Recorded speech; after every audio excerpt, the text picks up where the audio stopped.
I want to skip the flattery and the attaboys, because I do know this. The sooner that we become less impressed with our life, with our accomplishments, with our career, with whatever that prospect is in front of us, the sooner we become less impressed and more involved with that and these things, the sooner we get a whole lot better at doing them. So, I'm going to talk to you about some things I've learned in my journey. Most from experience, some of them I heard in passing, many of them I'm still practicing, but all of them I do believe are true. Now, they may be truths to me, but don't think that that makes them mine, because you cannot own a truth. So please think of these as signposts, approaches, paradigms that give some science to satisfaction. They're yours to steal, they're yours to share, liken to your own lives, to personally apply in your own lives, in your own way, should you choose to. So, here we go. Number one, life's not easy. Life is not easy. It is not. Don't try to make it that way. Life's not fair. It never was. It isn't now, and it won't ever be. Do not fall into the trap, the entitlement trap, of feeling like you're a victim. You are not. Get over it and get on with it.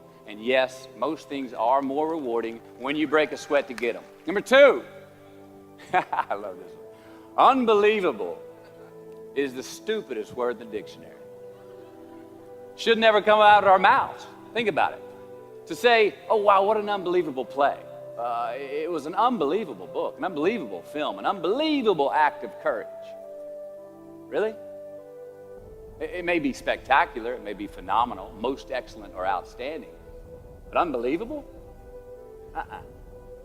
Give others and yourself more credit.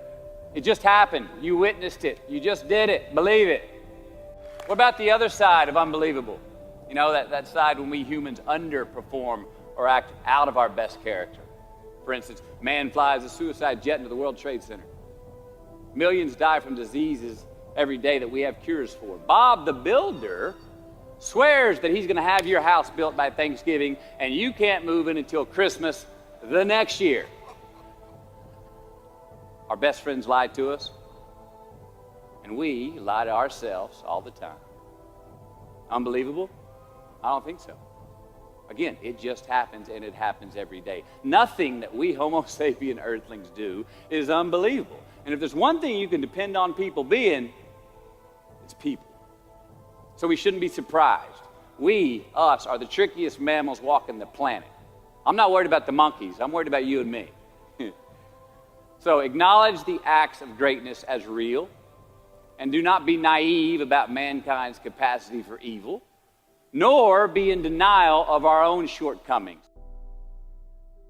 Happiness is an emotional response to an outcome.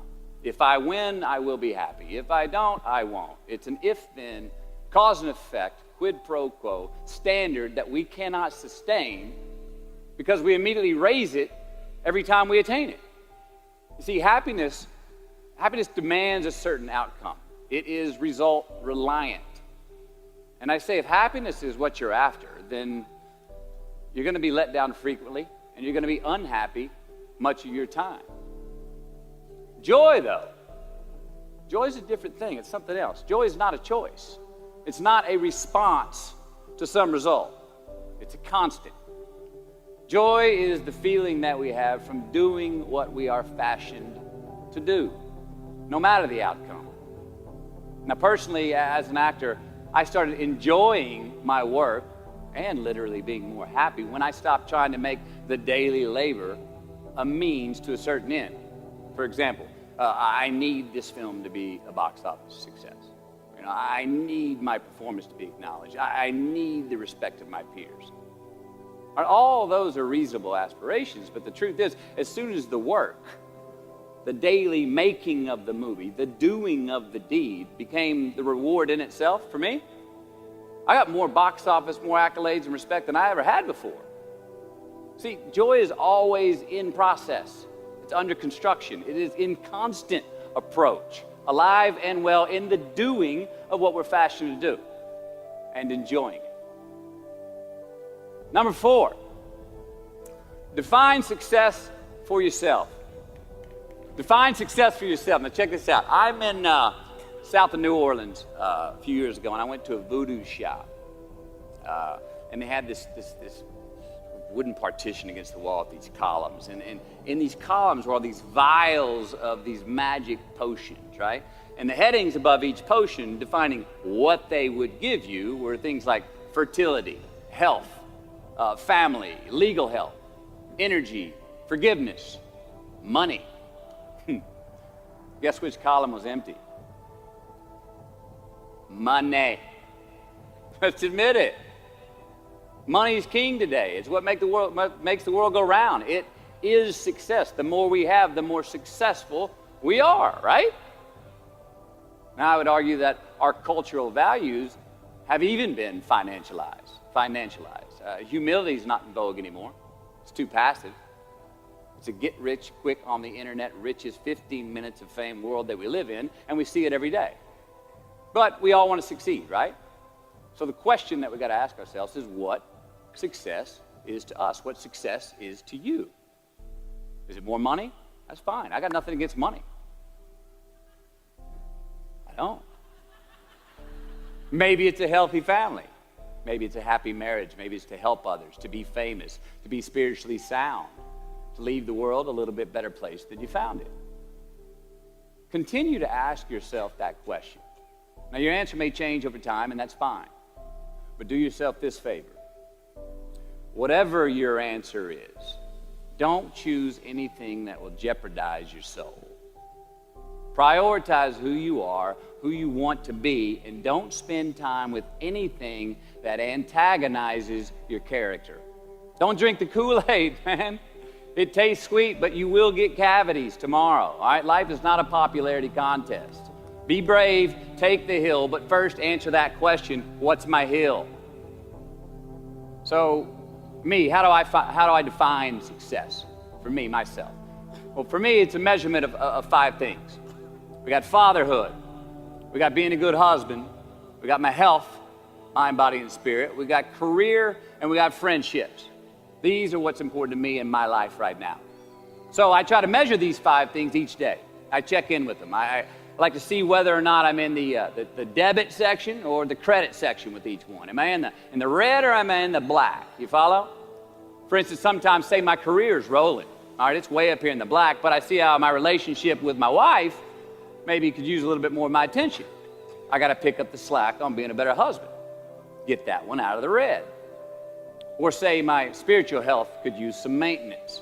It's down here, but hey, man, my friendships and my social life, they're in high gear, right? I got to recalibrate. Checks and balances. I got to go to church. Remember to say thank you more often, something. But I got to take the tally because I want to keep all 5 in healthy shape. And I know that if I don't take care of them, if I don't keep up maintenance on them, one of them is going to get weak, man. It's going to dip too deep into the debit section. It's going to go bankrupt. It's going to get sick, die even. So first, we have to define success for ourselves. And then we have to put in the work to maintain it. Take that daily tally. Tend our garden. Keep the things that are important to us in good shape. I mean, let's admit it. We've all got 2 wolves in us. A good one and a bad one. And they both want to eat. The best I can tell, we just got to feed that good one a little more than the other one. Here we go. Number 5. Process of elimination is the first step to our identity. AKA, where you are not is as important as where you are. All right, 1992, I got my first job as an actor. 3 lines, 3 days work in a film called Dazed and Confused. All right. All right, all right, all right. There we go. So this director of that film, Richard Linklater, he kept inviting me back to set each night, putting me in more scenes, which led to more lines, all of which I happily said yes to. I mean, I'm having a blast. People are telling me I'm good at what I'm doing, and they're writing me a check for $325 a day. I mean, hell yeah, give me more scenes. I love what I'm doing. Well, by the end of the shoot, by the end of the film, those 3 lines had turned into over 3 weeks' work, And it was mine. It was Wooderson's 1970 Chevelle that we went to go get Aerosmith tickets in, man. Yeah, it was badass. Well, a few years ago, I'm watching this film again, and I noticed two scenes that I really shouldn't have been in. In one of these scenes, my character Wooderson, I exit screen left to head somewhere. And then I re-enter the screen and to double check if any of the other characters wanted to go with me. Now, in rewatching the film, and you'll agree if you know Wooderson, Wooderson's not a guy who would ever say, later, and then come back to see if you were sure you didn't want to go. Now, when Wooderson leaves, Wooderson is gone. He does not stutter, step, flinch, rewind, ask twice, or solicit. You know what I'm talking about. Wooderson has better things to do, like liking those high school girls, man, because I get older and they stay the same age. My point is, I should not have been in that scene. Shouldn't have come back. Should have exited screen left and never come back. But back then, making my first film, getting invited back to the set, cashing that check and having a ball, I wanted more screen time. I wanted to be in the scene longer and more and come back into the scene, right? But I shouldn't have been there. Wooderson shouldn't have been there. It is just as important where we are not as it is where we are. Look, the first step that leads to our identity in life is usually not, I know who I am, I know who I am. That's not the first step. The first step's usually, I know who I am not. Process of elimination. Defining ourselves by what we are not is the first step that leads us to really knowing who we are. You know that group of friends that you hang out with that really might not bring out the best in you? You know, they gossip too much, or they're kind of shady. They really aren't going to be there for you in a pinch. Or how about that bar that we keep going to that we always seem to have the worst hangover from? Or that computer screen, right? That computer screen that keeps giving us an excuse not to get out of the house and engage with the world and get some real human interaction. Or how about that food that we keep eating, the stuff that tastes so good going down, it makes us feel like crap the next week, we feel lethargic and we keep putting on weight? Well, those people, those places, those things, stop giving them your time and energy. Just don't go there. I mean, put them down. And when you do this, when you do put them down, when you quit going there, and you quit giving them your time, you inadvertently find yourself spending more time and in more places that are healthy for you, that bring you more joy. Why? Because you just eliminated the who's, the where's, the what's, and the when's that were keeping you from your identity. Like, trust me, too many options, I promise you this, too many options will make a tyrant of us all. All right, so get rid of the excess, the wasted time. Decrease your options. And if you do this, you will have accidentally, almost innocently, put in front of you what is important to you by process of elimination. Knowing who we are is hard. It's hard. So give yourself a break. Eliminate who you are not first, and you're going to find yourself where you need to be. Number 6, don't leave crumbs. And the beauty of delayed gratification. So what are crumbs? Well, the crumbs I'm talking about are the choices that we make that make us have to look over our shoulder in the future. You didn't pay that guy back the money that you owed him, and tonight you just saw him 3 rows behind you. Shit. You slept around on your spouse, and you just found out that tomorrow she and the lady you're having an affair with are going to be at the same PTA meeting. Shit again. You drank too much last night. You're too hungover to drive your son to his 8 a.m. Saturday morning baseball practice. These are the crumbs. They come in the form of regret, guilt, and remorse.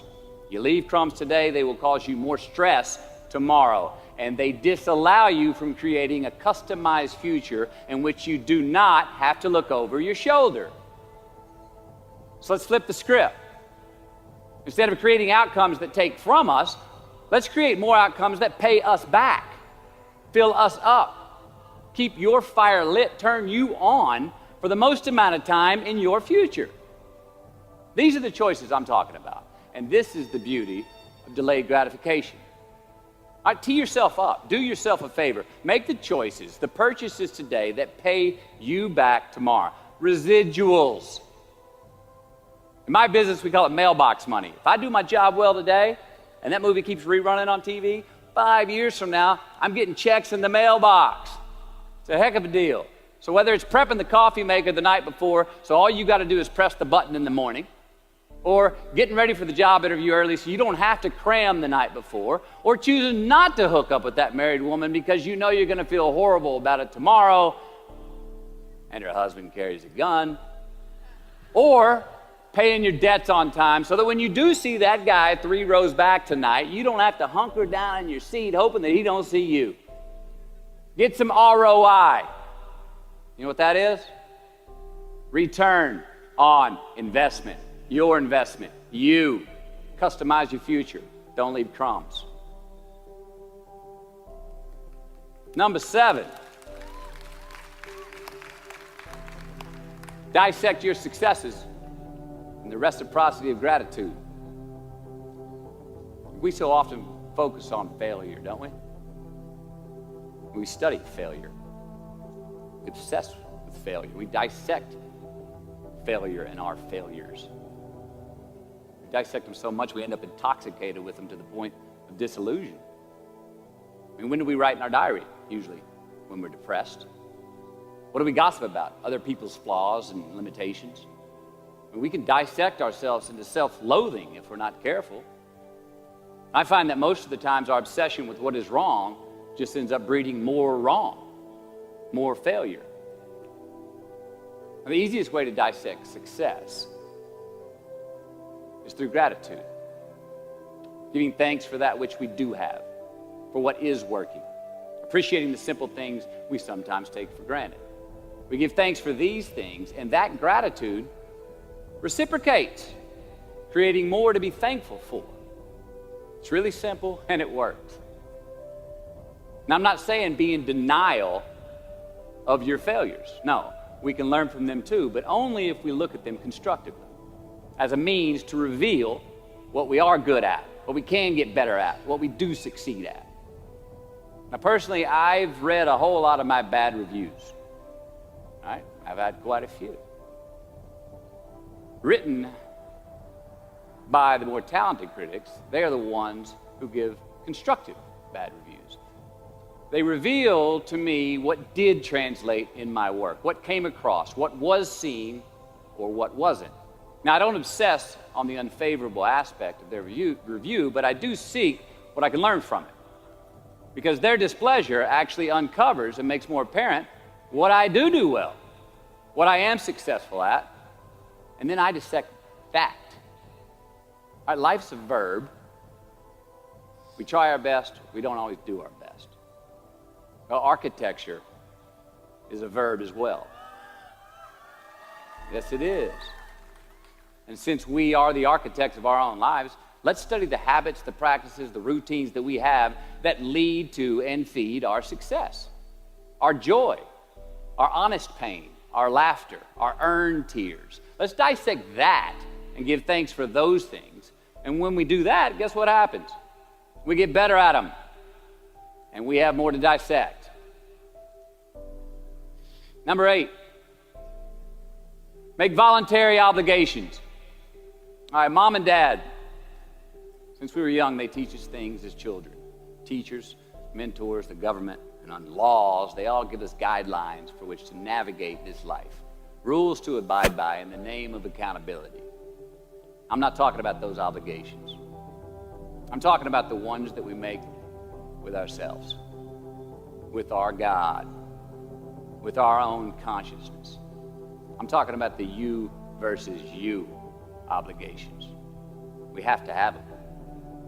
Now, again, these are not societal laws and expectations that we acknowledge and endow for anyone other than ourselves. These are faith-based obligations that we make on our own. These are not the lowered insurance rates for a good driving record. You will not be fined or put in jail if you do not gratify these obligations I speak of. No one else governs these but you. They are your secrets with yourself, your own private counsel, personal protocols. And while nobody throws you a party when you abide by them, no one's going to arrest you when you break them either, except yourself. Or some cops who got a disturbing the peace call at 2:30 in the morning because you were playing bongos in your birthday suit. That was me. An honest man's pillow is his peace of mind. And when you lay down on that pillow at night, no matter who's in your bed, we all sleep alone. These are your personal Jiminy Crickets. And there are not enough cops in the entire world to police them. It's on you. It's on you. Number 9, from can to want. All right, check this out. In 1995, I got my first big paycheck as an actor. I think it was 150 grand. The film was almost Boys on the Side, and we were shooting in Tucson, Arizona. And I had this sweet little adobe guest house on the edge of the Saguaro National Park. The house came with a maid, my first maid. It was awesome. So I got a friend over one Friday night, and we're having a good time, and I'm telling her about how happy I am with my setup. The house, the maid, especially the maid. And I'm telling her, look, this lady, she cleans the place up after I go to work. She washes my clothes, the dishes, puts fresh water by my bed, leaves me cooked meals sometimes. Look, she even presses my jeans. And my friend, she smiles at me, happy that I'm excited over this. And she says, well, that's great, Matthew, if you like your jeans pressed. And I kind of looked up at her, my jaw caught hanging open. I stuttered a moment, had that dumbass look that you get when you've just been told the truth and you didn't think about it, and it hit me.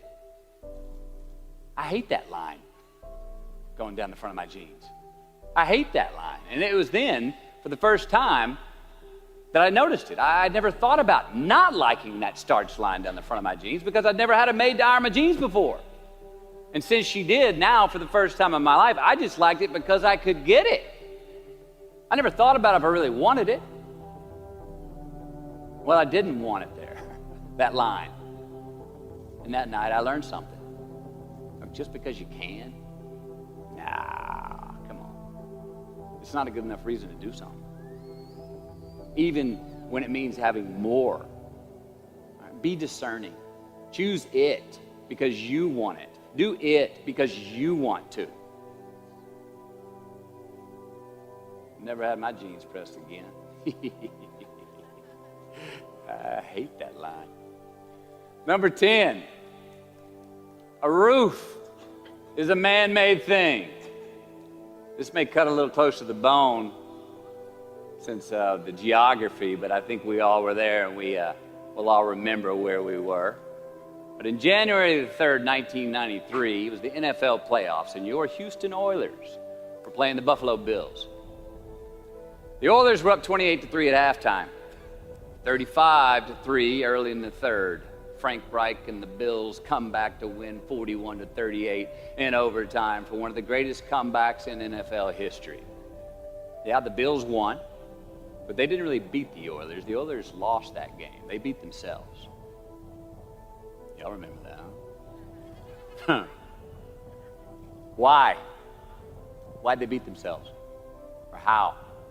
Was it because at halftime they put a ceiling, a roof, a limit on their belief in themselves, aka the prevent defense?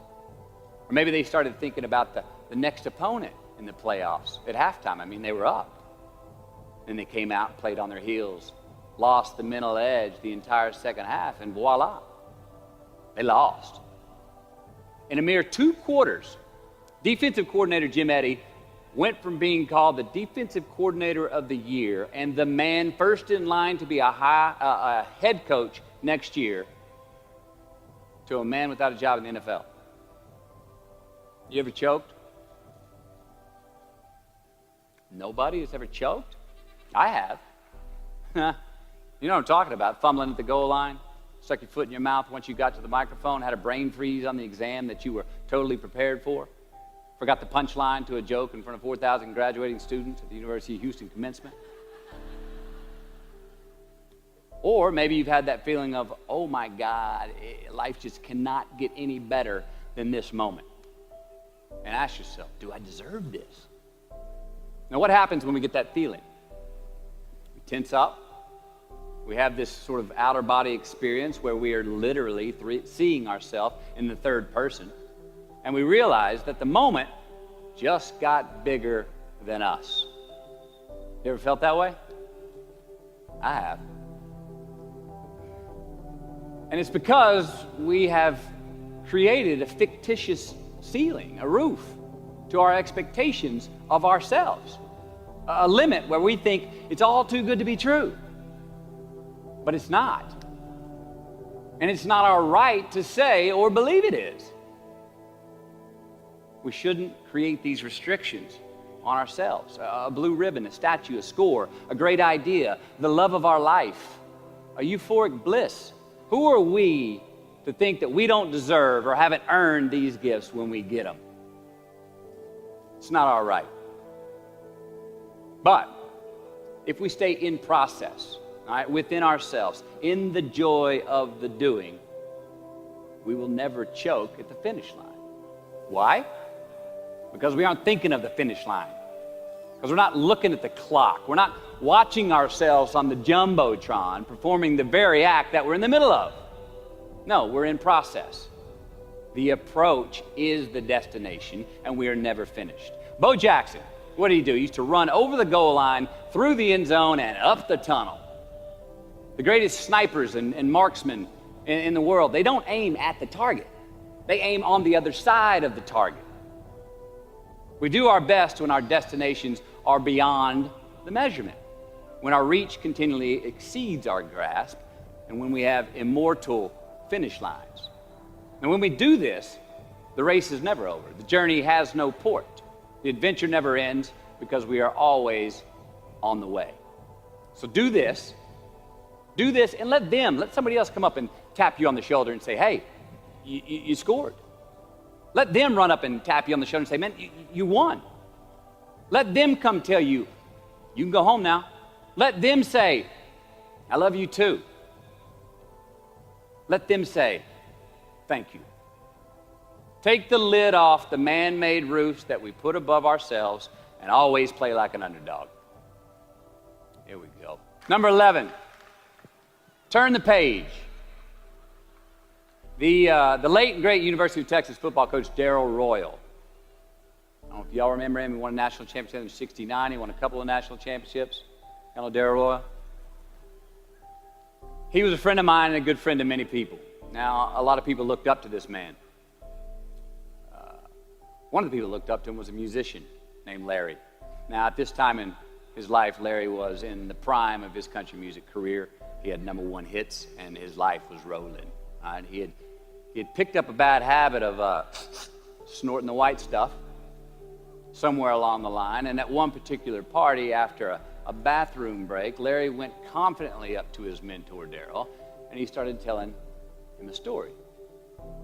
Coach Royal listened, as he always had, and when Larry finished his story and was about to walk away, Coach Royal put a gentle hand on his shoulder, and he very discreetly said, hey, Larry, you got something on your nose there, bud.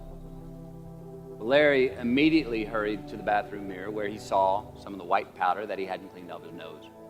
He was ashamed.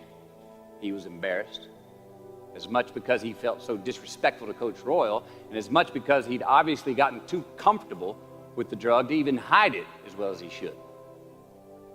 Well, the next day, Larry went to Coach's house. He rang the doorbell. Coach answered, and he said, Coach, I need to talk to you. Darrell said, sure, come on in. Larry confessed. He purged his sins to Coach. He told him how embarrassed he was and how he had lost his way in the midst of all this fame and fortune. And towards the end of an hour, Larry, who was in tears, he asked Coach, he said, Coach, what do you think I should do? And Coach, being a man of few words, just looked at him and calmly said, Larry, I have never had any trouble turning the page in the book of my life. Larry got sober that day, and he's been sober for the last 40 years. You ever get in a rut? You know what I'm talking about? You get in a funk? You get stuck on the merry-go-round of a bad habit? I have. Look, we're going to make mistakes. You got to own them. Then you got to make amends. And then you got to move on. Guilt and regret kills many a man before their time. So turn the page. Get off the ride. You are the author of the book of your life. Turn that page. Number 12. Give your obstacles credit. You know those no fear t-shirts that were out? I don't know. People used to wear them 10 years ago. No fear. You may remember those, or it's just me? I saw them everywhere. All right. I don't get them, and I never did. I mean, I try to scare myself at least once a day. I mean, I get butterflies every morning before I go to work. I was nervous before I got here to speak tonight. I think fear is a good thing. Now, why? Because it increases our need to overcome that fear. All right, so say your obstacle is fear of rejection. All right, you want to ask her out, or you want to ask him out, but you fear that he or she may say no. All right, you want to ask your boss for that promotion, but you're scared he's going to think you're overstepping your bounds. Well, instead of denying those fears, declare them. Say the fear out loud. Admit it. Give them the credit they deserve. Don't get all macho and act like they're no big deal. And don't get paralyzed by denying that they exist and therefore abandoning your need to overcome them. I mean, I'd even subscribe to the belief that we're all destined to have to do the thing that we fear the most anyway, at some point. So give your obstacles credit, and you will, 1, find the courage to overcome them, or you will, 2, see more clearly that they're not really worth prevailing over. So be brave, have courage, and when you do, you get stronger, you get more aware, you get more respectful of yourself and that which you fear. Number 13. So how do we know when we cross the truth? 13. Someone was asking, why did I pick 13? That's an unlucky number. Well, I don't know when 13 got the bad rap and became the mongrel of numerology. It's never done me wrong, 13. In fact, 13 has been a pretty lucky number for me, and I want to tell you how. I've always taken these 21-day trips by myself to far-off places where I usually don't know the language and nobody knows my name. They're adventures, one, but they're also a purge. All right, they're a cleanse for me. They're like a 21-day fast from attention, from all the things I have in my well-appointed life. They're a check out so I can check in with me, see how I'm doing, be forced to be my own and my only company, to have a look in my mirror. And we all know what can happen when we do that. Sometimes we do not like what we see. Well, in 1996, right after I got famous from a film I did called A Time to Kill, I headed out on one of these 21-day walkabouts, and this time to the jungles and the mountains of Peru. The sudden fame that I just gotten was somewhat unbalancing. My face was everywhere. Everyone wanted a piece of me. People I'd never met were swearing that they loved me. Everywhere I went, there I was on a billboard, a magazine cover. It was just weird overall. You know, I was asking myself, what's the reality in this and what's the bullshit? Did I deserve all this? These were all questions I was asking myself. Who was I was another. Now, there's always an initiation period with these trips, an amount of time that it takes for the place to initiate the traveler, the time it takes to disconnect from the world we just left and become completely present in the one we are traveling in. Now, for me, that initiation period usually lasts about 13 days. 13 hellish days until I'm out of my own way. Well, it was the night of the 12th day of my 21-day trip. I'm settling into camp. I'd already hiked 80 miles to this point, and I had a 3-day trek ahead of me to Machu Picchu. And I was full-on sick of myself, wrestling with the loss of my anonymity. I was guilt-ridden for sins of my past. I had a lot of regret. I was lonely, disgusted with my company. mind, grappling with these demons on this night, I couldn't sleep. All of these badges and banners and expectations and anxieties that I was carrying with me, I needed to free myself from them. So I stripped down to nothing. I took every moniker that gave me pride and confidence, all the window dressings, the packaging around the product. I discarded them all. I got rid of my lucky and faithful American cap.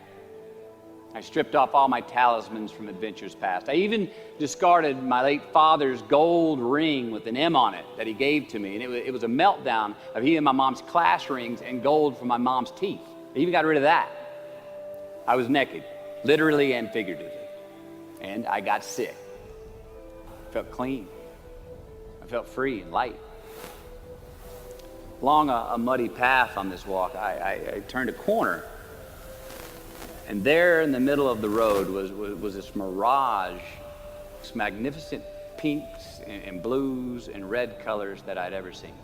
It was electric, glowing and vibrant, just hovering just off the surface of the jungle floor as if it was plugged into some neon power plant. I stopped, I stared. There was no way around it. The jungle floor in front of me was actually thousands of butterflies there in my path. It was spectacular. So I stayed a while. And somewhere in my captivation, I heard this little voice inside my head say these words. All I want is what I can see. And all I can see is what's in front of me. Now, at that moment, trip, I had stopped anticipating what was around the corner. For the first time, I stopped thinking about what was coming up next, what was up ahead. Time slowed down. I was no longer in a rush to get anywhere, and my anxieties were greatly eased. A few hours later, I returned to camp. Even the local Sherpas I was traveling with, they noticed calling out to me, "Sois luz, Mateo, sois luz," which means you are light in Spanish. See, I forgave myself that morning. I let go of the guilt. The weight that was on my shoulders was lifted. My penance was paid, and I got back in good graces with my God, and I shook hands with myself, my best friend, the one that we're all stuck with anyway, ourselves. And from that morning on, the adventure was awesome. I was present. I was out of my own way. I was not anticipating next. I was embracing only what was in front of my eyes and giving everything the justice that it deserved. You see, I crossed the truth that morning. Now, did I find it? I don't know. I think it found me. Why? Because I put myself in a place to be found. I put myself in a place to receive the truth. So how do we know when we cross the truth?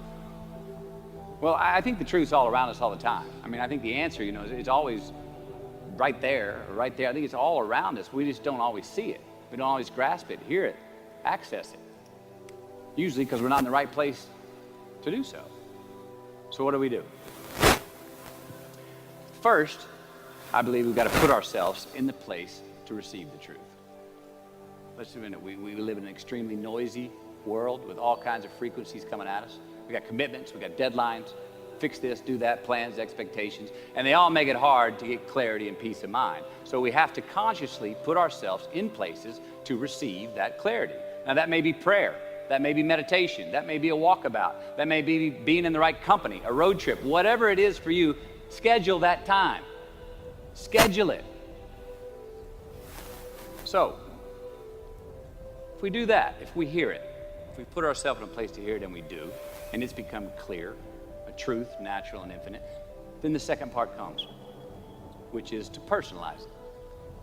Ask yourself how it works for you, how it applies to you personally, why you need it in your life specifically. And if you do that, then comes the third part. Have the patience to internalize it and get it from our intellectual head, thinking about it, and into our bones and our soul and our instinct. Now, we cannot rush this part. It does take time. So if we get that far, we've received it, we personalized it, and we've internalized it. Got to have the courage to act on it, to actually take it into our daily lives and practice it, to make it an active part of who we are and live it. We can do that. All right, if we can do that, then we have what I believe is heaven right here on earth. And that's the place where what we want is also just what we need. I mean, that's the ticket, isn't it? Think about it. I know that's where I want to live. While we're here, and they're going to run across the Jumbotron. Let's make it a place where we break a sweat, where we believe, where we enjoy the process of succeeding in the places and ways that we are fashioned to, where we don't have to look over our shoulder because we're too busy doing what we're good at, voluntarily keeping our own counsel because we want to, traveling towards immortal finish lines. We write our own book, overcoming our fears. We make friends with ourselves. And that is the place that I'm talking about.